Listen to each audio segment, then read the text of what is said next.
نحمده ونصلي ونسلم على رسوله الكريم وعلى آله وصحبه ومن تبعهم إلى يوم الدين. أما بعد، أعوذ بالله من الشيطان الرجيم. بسم الله الرحمن الرحيم. وَلَقَدْ بَعَثْنَا فِي كُلِّ أُمَّةٍ رَسُولًا أَنِ اعْبُدُوا اللَّهَ وَاجْتَنِبُوا الطَّاغُوتَ فَمِنْهُمْ مَنْ هَدَى اللَّهُ وَمِنْهُمْ مَنْ حَقَّتْ عَلَيْهِ الضَّلَالَةُ فَسِيرُوا فِي الْأَرْضِ فَانظُرُوا كَيْفَ كَانَ عَاقِبَةُ الْمُكَذِّبِينَ. صدق اللہ العظیم. محترم حاضرین مجلس اور میرے عزیز دوستو، اللہ تعالیٰ نے انبیاء علیہ الصلاۃ والسلام کو اس دنیا میں اس لیے مبعوث فرمایا کہ ان کے ذریعے اس دنیا کے اندر انسانوں کو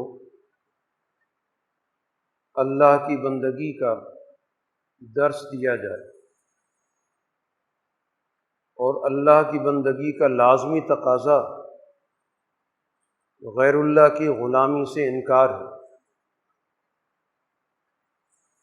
اللہ تعالیٰ کی بندگی کسی قسم کی شراکت کو قبول نہیں کرتی. اللہ کی وہی بندگی معتبر ہے جس میں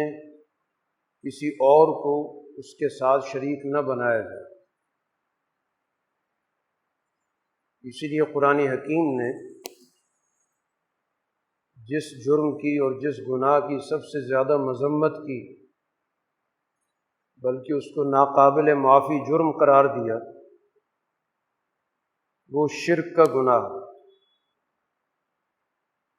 کہ اللہ تعالیٰ کی ذات میں یا اس کی صفات میں یا اس کے اختیارات میں یا اس سے جڑے ہوئے تقاضوں میں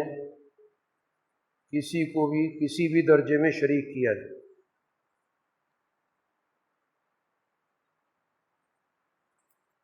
کیونکہ غیر اللہ کی کسی بھی درجے میں بندگی میں شراکت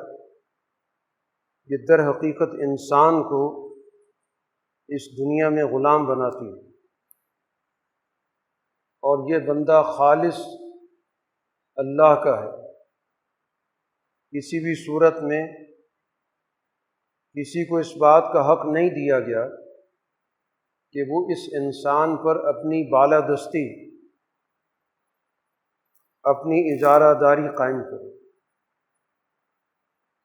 اللہ نے اس مخلوق کو اس دنیا میں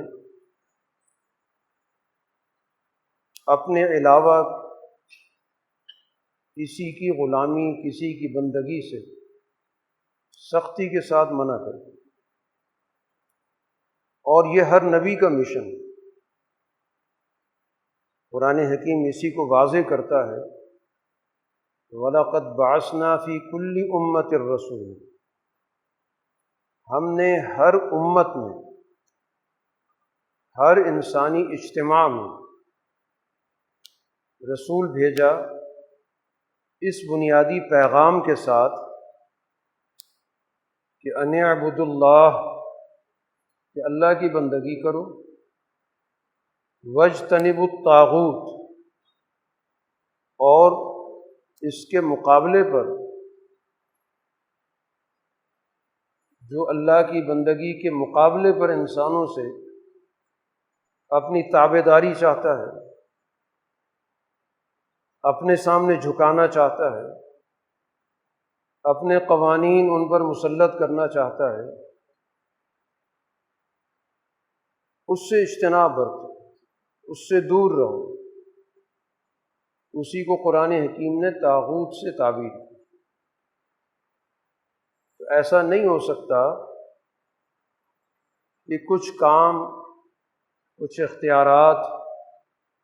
وہ اس دنیا میں کسی اور کو دے دیے جائیں. اللہ تعالیٰ ہر لحاظ سے اپنے اختیارات اس انسان کے لیے متعین کر چکا ہے.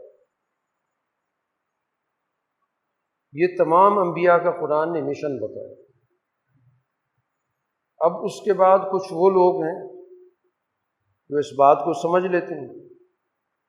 اس کو اللہ نے کہا حد اللہ، اللہ نے ان کو راستہ دکھایا، اس راستے پر چل پڑے۔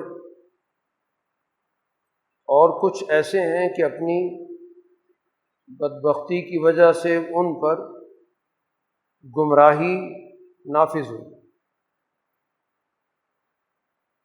اور پھر قرآن دعوت دیتا ہے کہ تاریخ کا مطالعہ کرو، تاریخ سے سبق حاصل کرو کہ دنیا کے اندر جنہوں نے بھی غیر اللہ کی غلامی کی کسی بھی شکل کو قبول کیا، وہ اس دنیا کے اندر بھی تباہ ہو، کیونکہ انسان کا جو سب سے زیادہ خیال رکھنے والا ہے، اس کے لیے وسائل مہیا کرنے والا ہے، بلکہ وسائل پیدا کرنے والا ہے، اس کو اس دنیا میں سہولتیں دینے والا ہے، وہ تو اللہ کی ذات ہے۔ اللہ کے علاوہ دنیا کے اندر جو بھی طاقت ہے، اس کا مقصد انسانوں کا استحصال ہے، انسانوں کو غلام بنا کے اپنے مقاصد کے لیے استعمال کرنا۔ وہ انسان کو اس نظر سے دیکھتا ہے کہ میں اس سے کیا کام لے سکتا ہوں، وہ اس کی انسانی حیثیت کی جگہ پر اس کی اس حیثیت کو دیکھتا ہے کہ یہ میرے مفادات کے لیے کتنا کارگر ثابت ہو سکتا ہے۔ وہ اس کو ایک نفع کمانے کے آلے کے طور پر دیکھتا ہے، بالکل اسی طرح جیسے ایک انسان اپنے پاس جانور رکھتا ہے، پالتا ہے، لیکن وہ جانور اس کے لیے نفع کمانے کا ایک ذریعہ ہوتا ہے، ایک آلہ ہوتا ہے، چاہے وہ اس جانور سے دودھ حاصل کرے، چاہے اس سے گوشت حاصل کرے،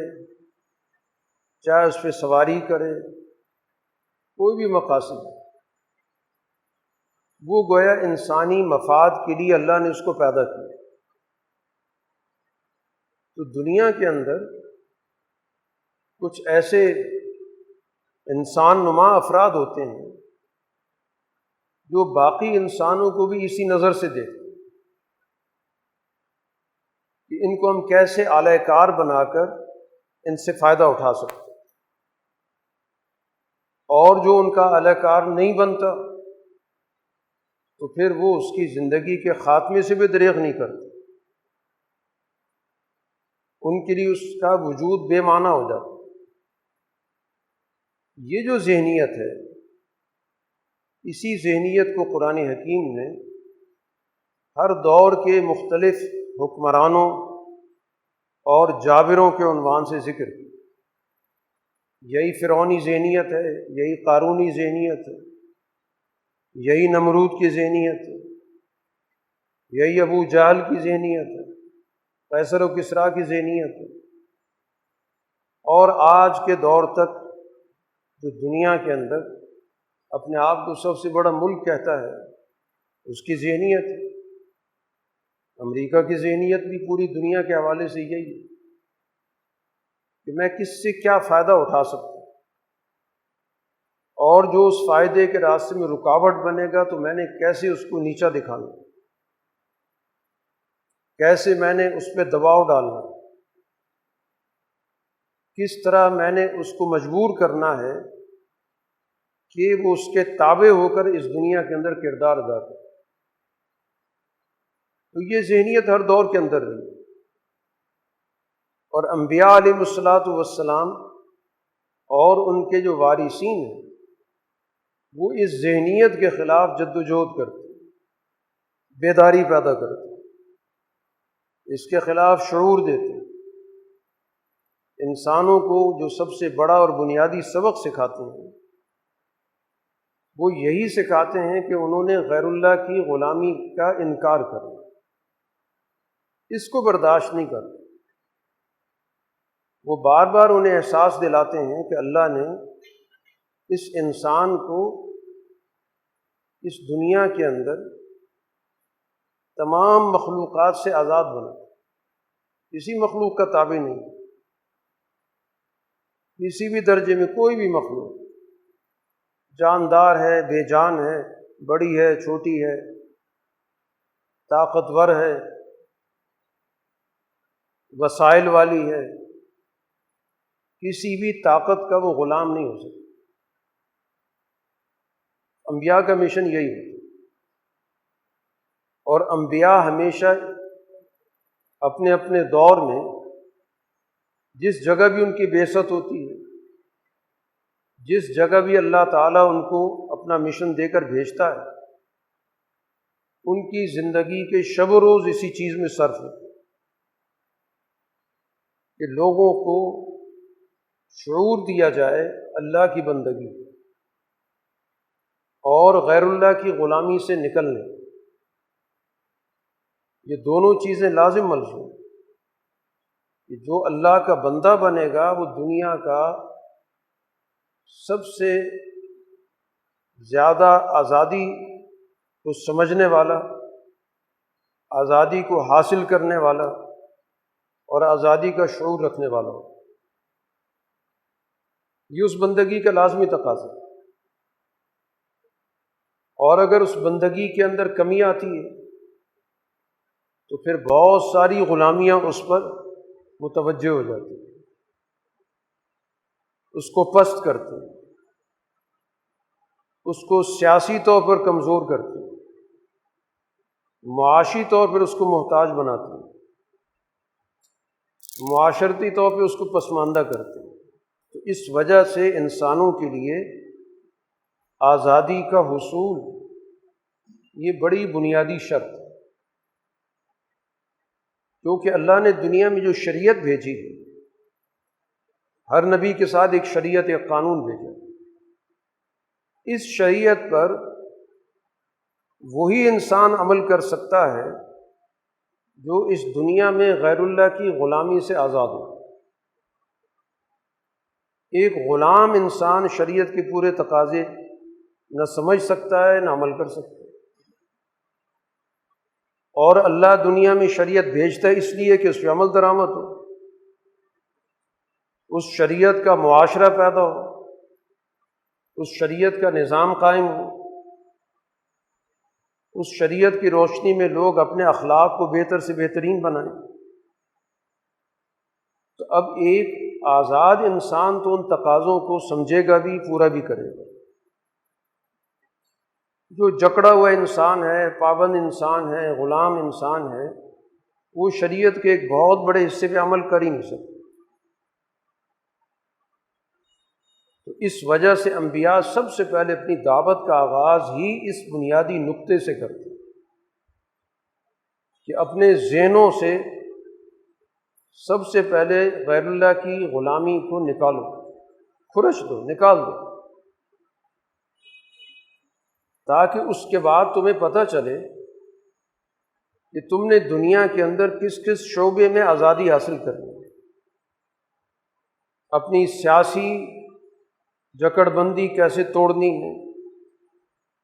جو تم پر معاشی طور پر دباؤ موجود ہے اس سے کیسے نکلنا ہے،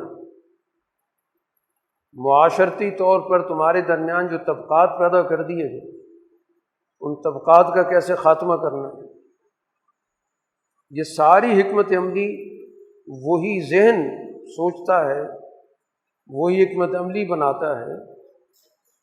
جس کے اندر آزادی کا شعور ہوتا ہے۔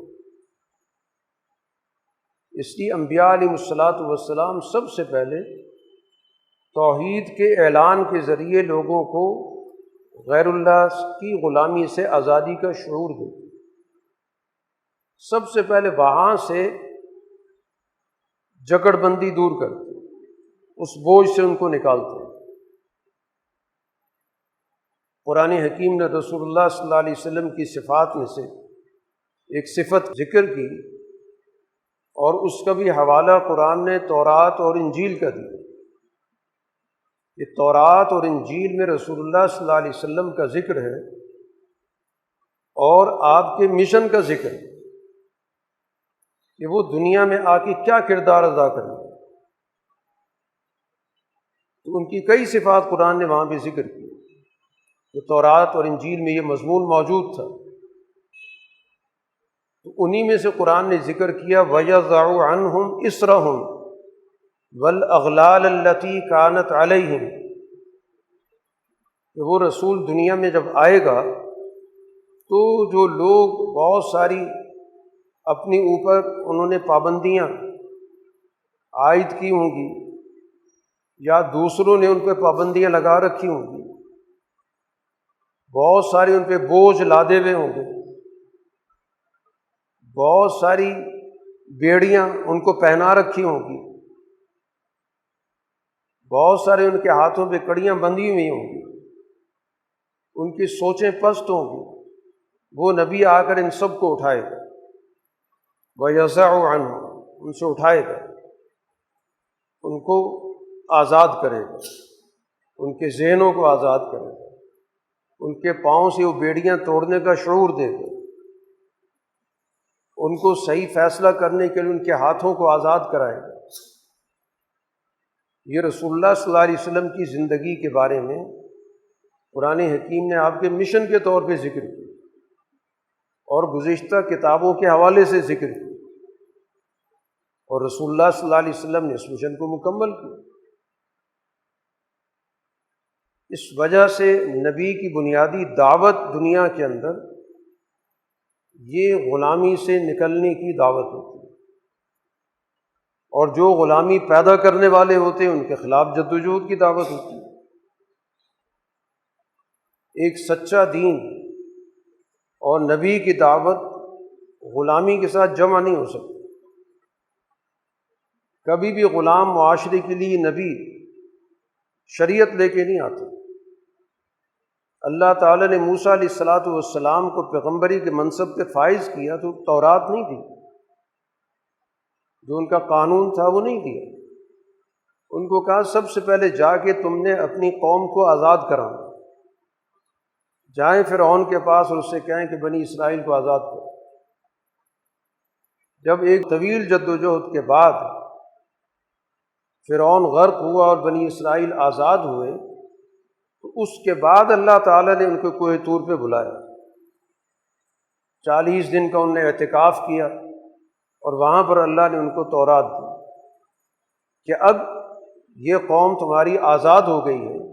اب اس کے لیے شریعت کی ضرورت ہے، اس کو قانون الہی کی ضرورت ہے، اس کے مطابق اب ان کی تعلیم و تربیت کی۔ تو پہلے دن سے تورات نہیں دی گئی، تو شریعت تو ہوتی ہے آزاد قوم کی، اسی لیے رسول اللہ صلی اللہ علیہ وسلم پر جو شرعی احکام کا بڑا حصہ ہے وہ مکہ میں نازل نہیں ہوا، وہ مدینہ میں نازل ہوا۔ مکہ میں تو جو زیادہ بات سمجھائی گئی، جس پہ زیادہ زور دیا گیا، اس کا تعلق ہے انسانوں کے نظریات، عقائد، ان پر سوالات، ان پر اعتراضات، ان پر بحث، ان کے دلائل، اس پر ذہن سازی کی گئی، اور اس کے نتیجے میں ان کے اندر کیا رویے ہونے چاہیے، کیا کریکٹر ہونا چاہیے، کیا اخلاق ہونا چاہیے، کس طرح استقامت ہونی چاہیے، کس طرح صبر ہونا چاہیے، ان چیزوں کی تعلیم و تربیت وہ اس دور میں دی گئی۔ اور جب ان کو موقع ملا مدینہ منورہ میں جا کے اپنا نظام قائم کرنے کا، تو پھر شریعت کی تفصیلات بھی آ گئی۔ تو یہ دین کا گویا کہ بنیادی جز ہے، یہ دین کا بنیادی مخاطب آزاد انسان، دوسرے انسان کو وہ دعوت دیتا ہے کہ غلامی سے نکلو پہلے، اس کے بعد تمہاری باقی تفصیلات طے ہوں۔ تو اسی وجہ سے ہر دور کے اندر انبیاء علیہ السلام نے، اور ان کے بعد جب رسول اللہ صلی اللہ علیہ وسلم پر نبوت مکمل ہو گئی تو اس کے بعد اس دنیا کے اندر آپ کے مشن کو جو لوگ لے کے چلے، جو آپ کے خلفاء کہلاتے ہیں، جنہوں نے زندگی کے مختلف شعبوں میں رسول اللہ صلی اللہ علیہ وسلم کی تعلیمات کو سمجھا اور اس کے مطابق انہوں نے اس کے تقاضوں کو پورا کرنے کے لیے حکمت عملی بنائی، تو یہ جتنے وارثین تھے، خلفاء تھے، انہوں نے بھی ہر دور کے اندر اسی چیز پر توجہ کہ جب بھی کسی موقع پر قوم کے اندر غلامی کے اثرات پیدا ہوئے یا کبھی کوئی کسی گروہ کے تابع ہو گئی، غلام بن گئی، تو سب سے پہلے ان کو آزادی کی تعلیم دی، ان کو آزادی کا سبق دی۔ انہوں نے چند اعمال پہ قناعت نہیں کی کہ ہم چند اعمال کر لیتے ہیں تو اسی پر اکتفا کر لیں، یہ کہہ کہ انسان اتنا ہی کر سکتا ہے، اس سے زیادہ کیا کرے۔ یہ پسماندہ سوچ ہے کہ دین کے جتنے حصے پہ آپ عمل کر سکتے ہیں کر لیں، آپ کو مکلف نہیں ہے کہ باقی دین پہ بھی عمل کریں۔ بہت ہی کمزور، بہت ہی پست سوچ ہے۔ اللہ نے دین پورا کا پورا بھیجا ہی اس لیے کہ کل دین پر عمل کریں، اور اگر اس کل دین پر عمل کرنے میں رکاوٹ ہے تو اس رکاوٹ کے خلاف مزاحمت کرو، اس رکاوٹ کے ساتھ مفاہمت نہ کرو، اس کو قبول مت کرو۔ اگر تم نے پسپائی اختیار کی تو یہ پسپائی کہیں رکے گی نہیں، ایک چیز پہ سمجھوتا کرو گے تو اگلے دنوں کے اندر دوسری چیز پہ بھی سمجھوتا کرنا پڑے گا۔ اسی چیز کو حضرت ابوبکر صدیق رضی اللہ تعالیٰ عنہ نے واضح کیا تھا کہ جب ان کے دور کے اندر مختلف گروہ اٹھ کھڑے ہوئے، کچھ بغاوت، کچھ ارتداد، کچھ زکوٰۃ دینے سے انکار، ختم نبوت سے انحراف، مختلف عنوانات تھے، مقصد صرف ایک ہی تھا کہ ہم نے خلافت کی رٹ کو قبول نہیں کرنا، اس کو اپنے دباؤ میں رکھنا، منمانی کرنی۔ تو خاص طور پر جن لوگوں نے یہ کہا کہ ہم زکوٰۃ تو رسول اللہ کو دیتے تھے، تو رسول اللہ صلی اللہ علیہ وسلم تو دنیا میں رہے نہیں، تو ظاہر ہے اب زکوٰۃ کس کو دیں؟ زکوٰۃ تو رسول کو دی جاتی ہے۔ قرآن میں رسول سے کہا گیا خذ من اموالہم صدقۃ، کہ ان کے مال سے آپ زکوٰۃ وصول کریں، تو رسول تو موجود نہیں ہے، لہٰذا ہم زکوٰۃ بھی نہیں دیتے۔ تو حضرت ابوبکر صدیق رضی اللہ تعالیٰ عنہ نے اس پہ سمجھوتا نہیں کیا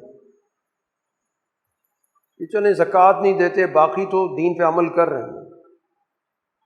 یہ سوچ نہیں اختیار کی، بلکہ اس پر انہوں نے بڑا ایک واضح موقف اختیار کیا اور واضح کر دیا کہ دین کے اعمال کے اندر، دین کے احکام کے اندر، دین کے ارکان کے درمیان فرق نہیں ہو سکتا۔ ایک ایسا معاشرہ ہے جو کہ ہم نماز تو پڑھتے ہیں، زکوٰۃ نہیں دیتے، جو مالی حق ہے اس سے انکار کریں۔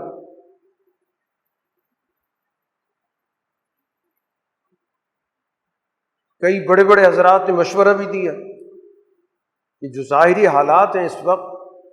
یہ سختی کے نہیں ہیں، کیونکہ سرحدوں پر بھی مسائل موجود ہیں، اور وہ گروہ جو رسول اللہ صلی اللہ علیہ وسلم کے بعد نبوت کے دعوے کے ساتھ کھڑے ہو گئے ہیں، ان سے بھی نمٹنا ہے۔ یہ تو اس کے مقابلے میں اتنا بڑا مسئلہ نہیں ہے، یہ اسلام کے منکر تو نہیں ہے، صرف وہ یہ کہہ رہے ہیں کہ اللہ کے رسول موجود نہیں ہے تو زکوٰۃ ان کو دی جاتی تھی، تو اب ہم کس کو زکوٰۃ دیں؟ ان کو ایک اشکال ہے۔ حضرت ابوبکر رضی اللہ تعالیٰ عنہ نے اس لیے اس پہ سمجھوتا نہیں کیا، فرمایا کہ اگر آج میں زکوٰۃ کے مسئلے پہ خاموشی اختیار کروں، اپنے اقتدار کی مصلحت کی وجہ سے، تو کچھ عرصے کے بعد کوئی اور گروہ کھڑا ہوگا، وہ کسی اور حیل و حجت کی بنیاد پر نماز کا انکار کرے گا، پھر کوئی اور اٹھ کھڑا ہوگا۔ تو میں اپنی نظروں کے سامنے دین کی کڑیوں کو ایک دوسرے سے جدا ہوتا نہیں دیکھ سکتا۔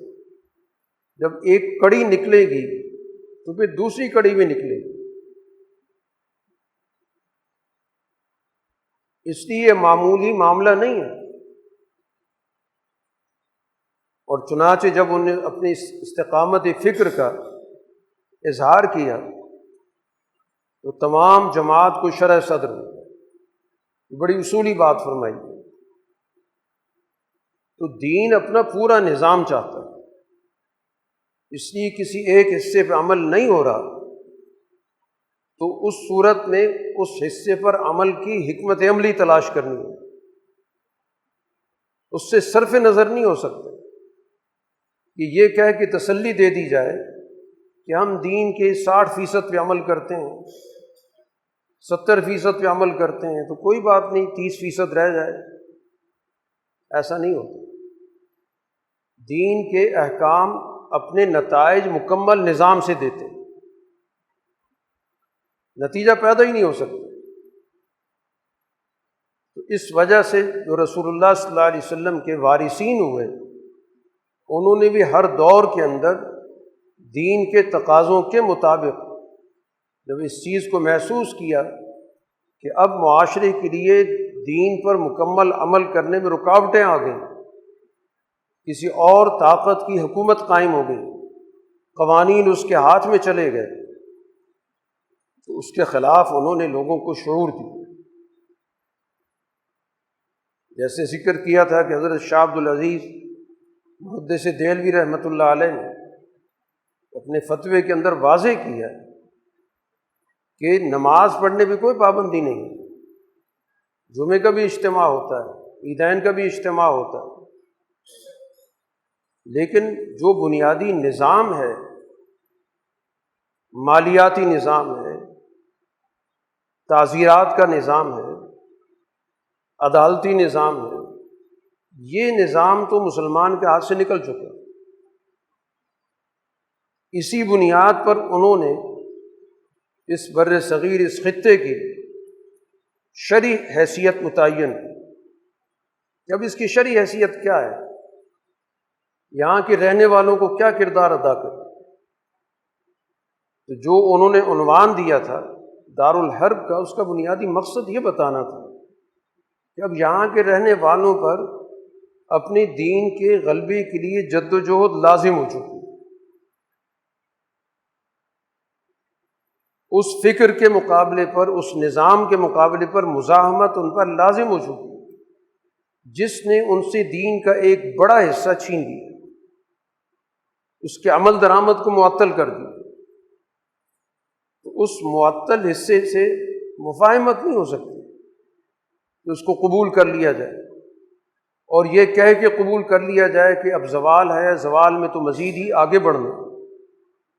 جتنا غنیمت ہے اس کو اپنے پاس رکھو۔ جس کو ہم غنیمت سمجھ رہے ہیں وہ بھی غنیمت نہیں، کل اس کے کسی حصے پر بھی مزید حملہ ہوگا اور مزید آپ سکڑتے چلے جائیں۔ تو دین ہمیشہ پیش قدمی کا نظریہ دیتا، آگے بڑھو، اقدامی سوچ دیتا کہ ہم نے کسی بھی صورت میں شکست قبول نہیں کرنی، اپنے ذہن کو ہر صورت میں آزاد رکھنا۔ ہاں، عملی حکمت عملی بنائی جائے گی، اس میں سوچ و بچار ہوگی، لیکن سمجھوتا نہیں ہوگا۔ تو اسی اصول پر اس خطے کے اندر علماء حق نے اپنی جدوجہد اختیار کی، اور انہوں نے نہ صرف اپنے خطے کی آزادی کی کوشش کی، بلکہ انہیں پوری دنیا کے اندر آزادی کا شعور دیا۔ یہ بدقسمتی ہے کہ ہمیں اپنی تاریخ کا علم نہیں دیا جاتا۔ ہمارا یہاں کا نوجوان یہاں کی اس آزادی کی تحریک سے اس کو مکمل طور پہ لا تعلق رکھا، جانتا ہی نہیں، اس کو چند باتیں سکھا دی گئیں، چند سن یاد کرا دیے گئے اور اس کی بنیاد پہ دعویٰ کھڑا کر دیا گیا۔ قومیں آزادی کے لیے بڑی طویل جدوجہد کرتی ہوتی ہیں، کسی بھی قوم کو آزادی کبھی بھی پلیٹ میں رکھ کے نہیں دی جاتی کہ کوئی اٹھ کے ایک قرارداد پاس کر دے اور جنہوں نے غلام بنا رکھا ہے وہ اس قرارداد کو قبول کر کے آپ کو آزادی دے دیں۔ یہ دنیا میں کبھی نہیں ہوتی کہ ہم نے فلاں قرارداد پیش کی تھی، وہ قرارداد منظور ہو گئی اور اس کے بعد ہمیں آزادی مل گئی۔ دنیا کے اندر آزادی کے لیے قربانیاں دی جاتی ہیں، یہ پوری دنیا کی تاریخ ہے۔ جس قوم نے بھی حقیقی معنوں میں آزادی حاصل کی، اس قوم کی تاریخ قربانیوں سے عبارت ہے، شہادتوں سے عبارت ہے، جلا وطنیوں سے عبارت ہے، جائیداد کی ضبطیوں سے عبارت ہے۔ ان کو اس دنیا کے اندر اپنی پوری زندگیاں بلکہ اگلی نسل کی زندگیاں بھی دینی پڑیں۔ کسی بھی قوم کی تاریخ اٹھا کر دیکھ لیں، کسی قوم کی یہ تاریخ نہیں ہے کہ چند لوگ جمع ہوئے، انہوں نے کوئی تقریر کی اور کوئی قرارداد پاس کی اور وہ ان کا ملک آزاد ہو۔ اس طرح کی گفتگو تو مذہب کا خیز ہے۔ تو آج ہمیں اپنی تاریخ سے واقف ہونے کی ضرورت ہے کہ ان علماء حق کی جدوجہد سے نہ صرف انگریز یہاں سے گیا بلکہ دنیا کی کئی قوموں کی آزادی میں ان کا کردار، اور اس کردار کا وہ اعتراف کرتے کہ ہماری یہ آزادی کن لوگوں کی رہین منت تھی۔ آج تک افغانستان جو اپنا یوم آزادی مناتا ہے، جو اس کو 1919 کے اندر ایک اینگلو افغان معاہدے کے تحت اس کو آزادی دی گئی، اس کی خود مختاری تسلیم کی گئی، اس کے پیچھے کس کی کاوش ہے؟ اس سے پچھلے معاہدے کے تحت تو افغانستان کے سارے معاملات برطانیہ نے اپنے ہاتھ میں لے لیے تھے، لیکن جب وہاں پہ امیر امان اللہ حکومت میں آیا تو حضرت مولانا عبید اللہ سندھی رحمۃ اللہ علیہ کابل میں موجود تھے، ان سے اس نے مشاورت کی تو حضرت نے اس کو آزادی کے حصول کا پورا پلان سمجھایا کہ تمہیں خود مختاری حاصل کرنی چاہیے، تمہیں اپنے فیصلے خود کرنے کے لیے اقدام کرنا ہوگا، اور اس اقدام کے طور پر 2 محاذوں سے برٹش انڈیا پر باقاعدہ حملہ کیا گیا، ایک چمن کے محاذ سے، ایک ٹل کے محاذ سے،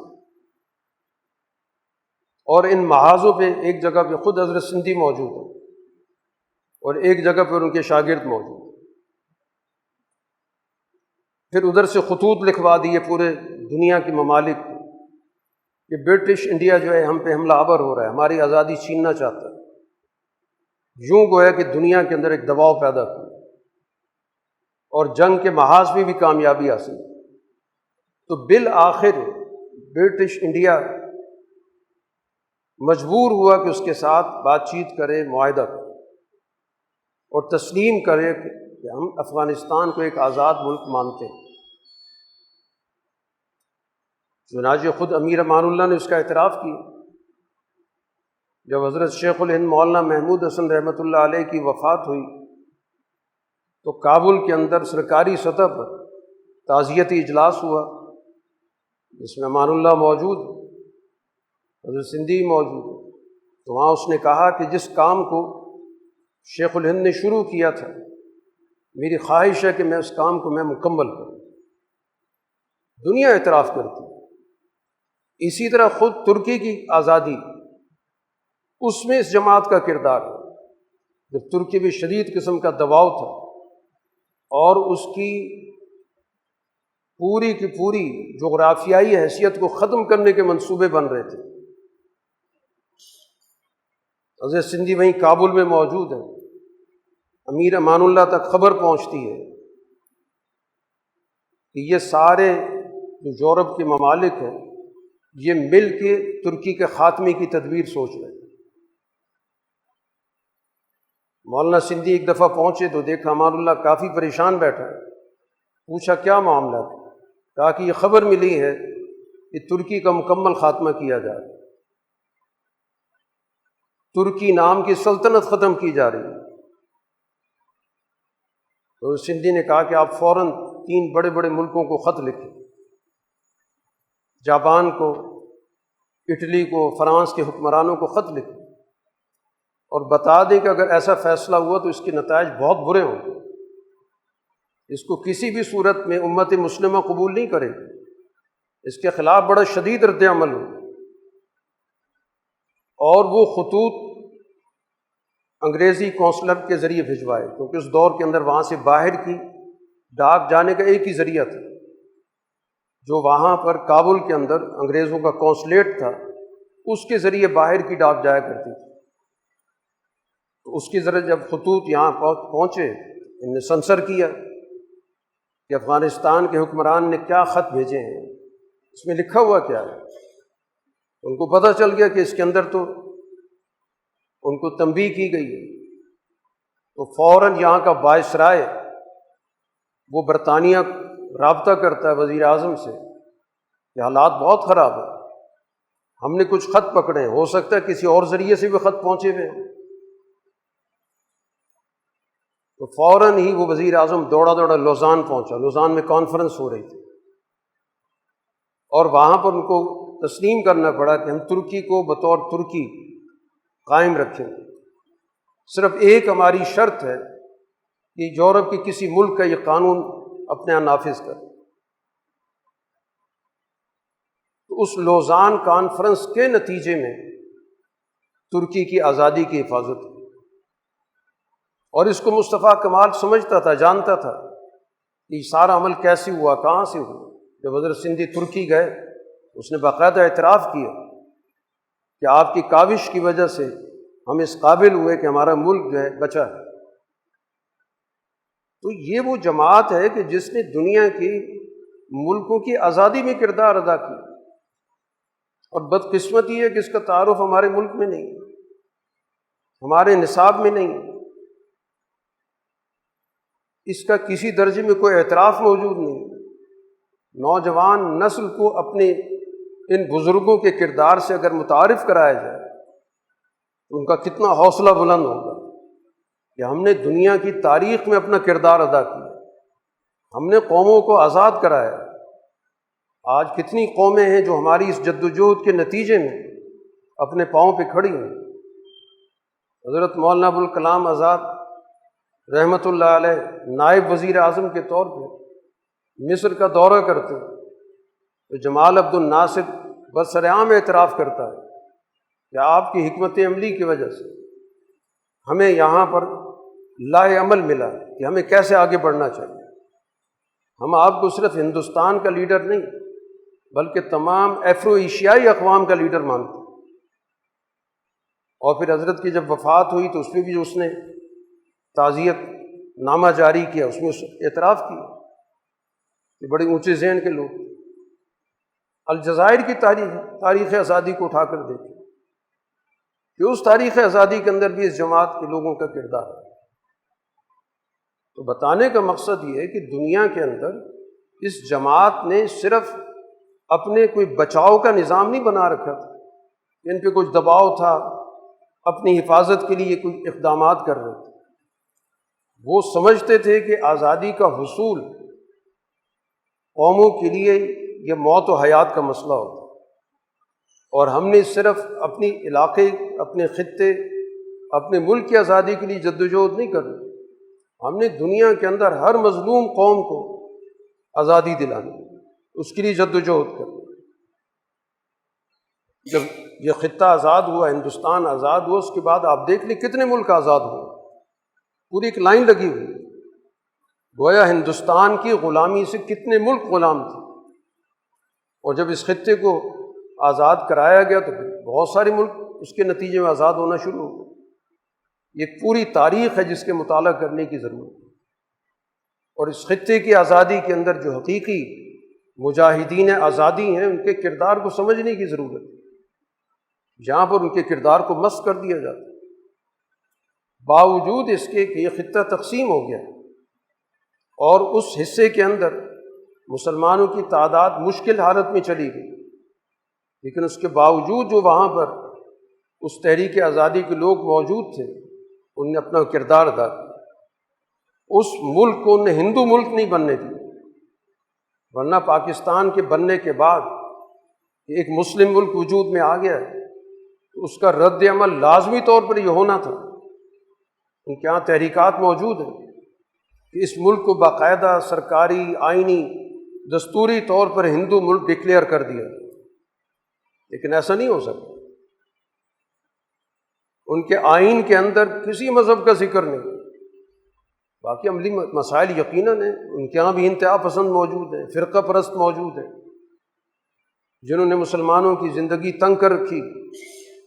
لیکن ہم بات کر رہے ہیں کہ اس مشکل وقت کے اندر بھی اس جماعت کے جو بھی لوگ تھے انہوں نے اس کی پوری کوشش کی کہ اس ملک کے دستور اور آئین کے اندر کوئی ایسی چیز نہ شامل ہو، اور یہی وجہ ہے کہ آج وہاں کا مسلمان اسی آئین کا تو بار بار حوالہ دے رہا ہے کہ اس آئین کے تحت کام ہونا چاہیے، اس آئین کے تحت فیصلے ہونے چاہیے۔ یہ آئین کن لوگوں نے بنوایا؟ تو اس خطے کے اندر اس جماعت کا ایک بڑا جاندار کردار، اس کو سمجھنے کی ضرورت ہے، اس کا شعور حاصل کرنے کی ضرورت ہے، تاکہ ہم اس جد و جہد کو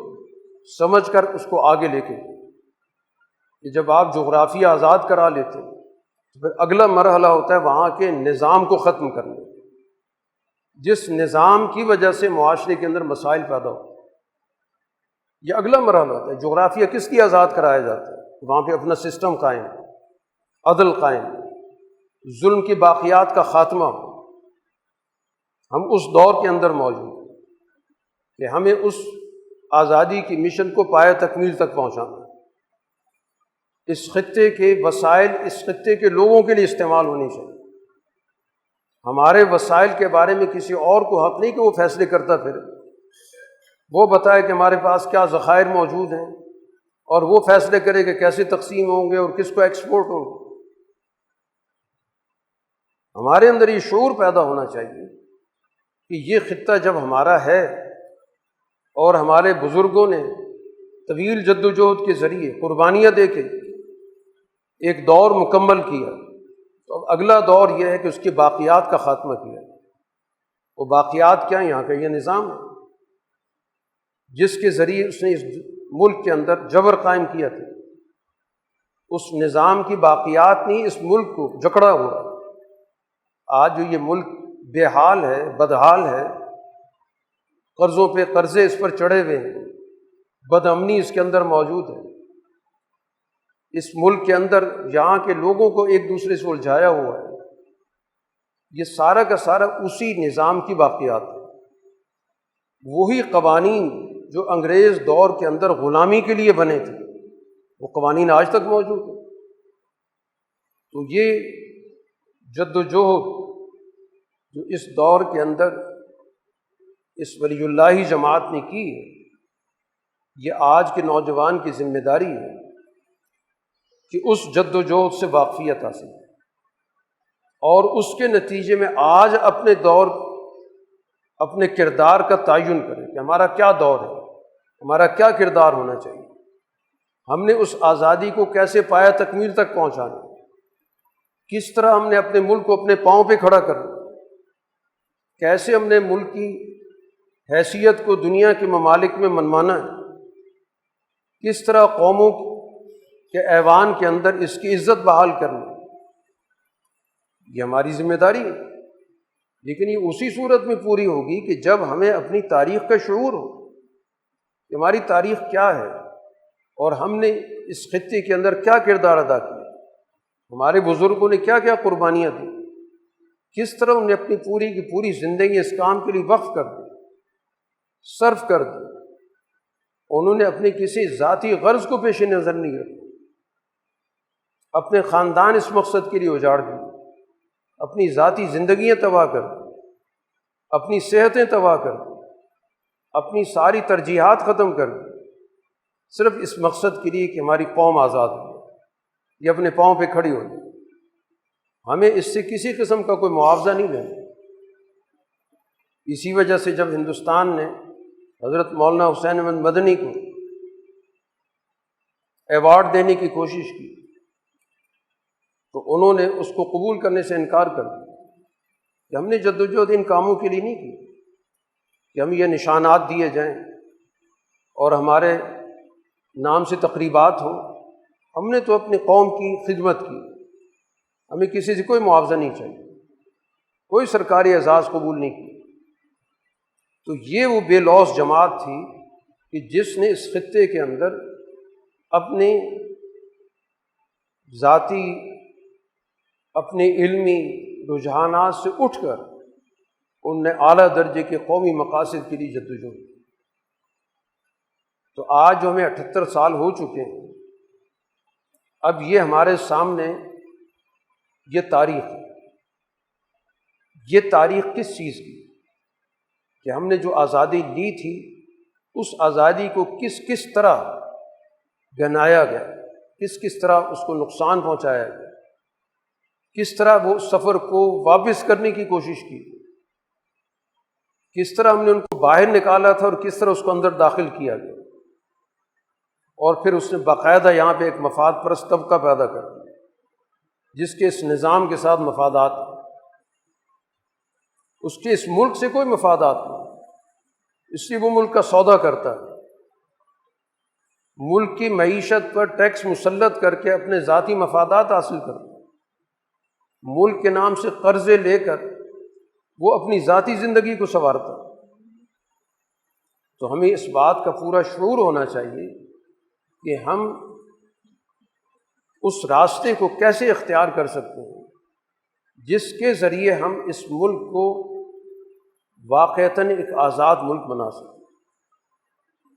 تو وہ آزادی کا وہ مرحلہ آگے لے جانے کی ضرورت ہے، جس حد تک ہمارے بزرگ لے کر آئے ان کی ان کاوشوں کو سمجھنے کی ضرورت ہے، ان کو خراج تحسین پیش کرنے کی ضرورت ہے، ان کی حقیقت جاننے کی ضرورت ہے، ان کا صحیح تعارف کرانے کی ضرورت ہے، اور پھر اس مشن کے اگلے مراحل کو جو آج ہمارے ذمے آ چکے ہیں ان کو سمجھنے کی ضرورت ہے کہ آج ہماری معاشی ترقی کیسے ہوگی، سیاسی استحکام کیسے پیدا ہوگا، جو ہمارے اخلاقی انحطاط ہے وہ کیسے رکے گا، جو سوسائٹی کے اندر جہالت ہے اس کا کیسے خاتمہ ہوگا، جو معاشرے کے اندر فرقہ واریت ہے اس کا کیسے انسداد ہوگا، سوسائٹی کے اندر مختلف نسلوں کو اور زبانوں کو جو لڑایا جا رہا ہے اس کو کیسے ہم آہنگی پیدا ہوگی۔ یہ سارے اس نظام کے باقیات ہیں جو آج ہماری سوسائٹی کے اندر ہمیں نظر آتے ہیں۔ تو ہمیں اب اس نظام کی باقیات کو سمجھنا اور اس کے خلاف شعور پیدا کرنا، اس پورے تاریخی تسلسل کے ساتھ جوڑ کے کہ ہماری یہ جد و جہد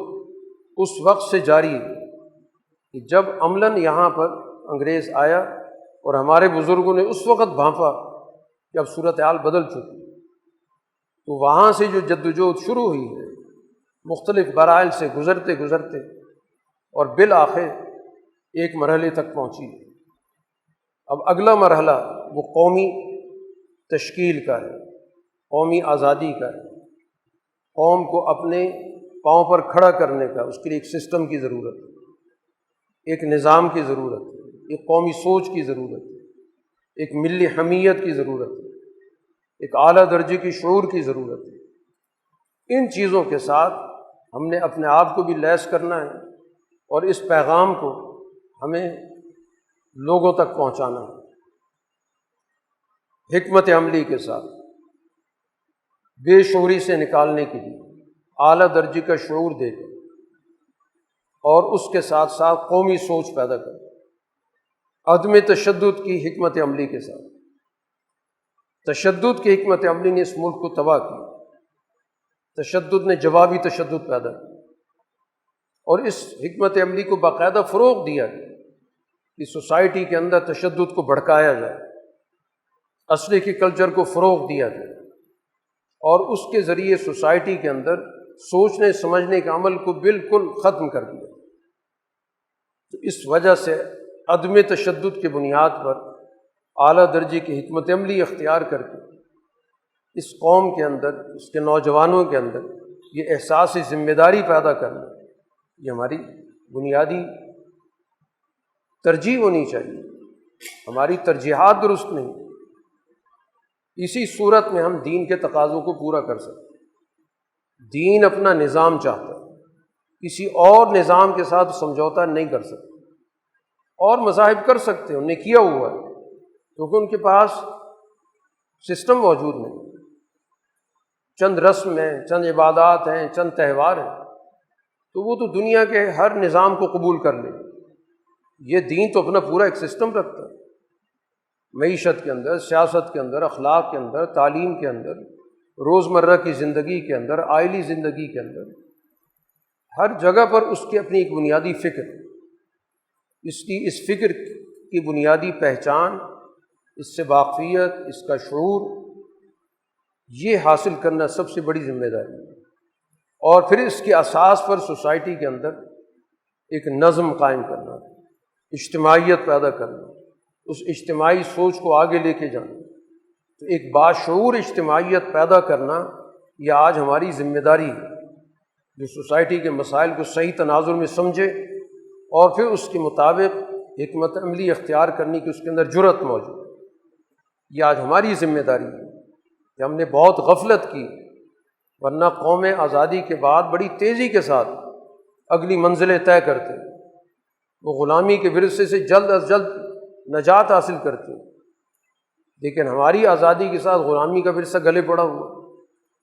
اور وہ ہماری آزادی کے جتنی بھی مقاصد ہیں، ثمرات ہیں، سب کو اس نے پامال کر دیا۔ تو اس وجہ سے ہمیں بنیادی مسائل پر آنے کی ضرورت ہے، ہمیں ایک سنجیدہ فکر کی ضرورت ہے، ہمیں اعلیٰ درجے کی شعور کی ضرورت ہے، ایک ہمیں اعلیٰ درجے کی سماجی حکمت عملی کی ضرورت ہے، تاکہ ہم صحیح رخ پر اپنے سفر کو آگے بڑھا سکیں، اور اس مشن کو جو ہمارے بزرگوں نے ہمارے حوالے کیا،